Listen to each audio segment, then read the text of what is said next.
You'll need 3/8 1/2 inch. You'll need an extension and a ratchet. I got some twine here, so what I'm going to do is I'm going to take this. I got a loop on the one end, and I'm going to, when I'm ready to split this, I'm going to tie this up to the rafter here somewhere, that when it splits, it won't just collapse on the floor. This bolt right there, and you're going to loosen the bottom one there.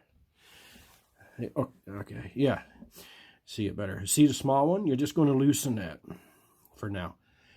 And it's the same thing on both sides. So you're also going to take the cover for your belts off as well. Self-explanatory. It's just 2 bolts on this particular model. When I get the cover off, then we'll start on trying to split the blower. I got the cover off, as you can see. Oh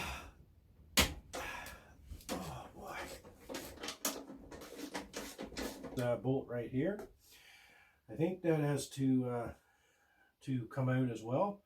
So once you take the 2 and the 1/2 inch, the top and the bottom 1/2 inch bolts out, loosen off the small one. Then she will split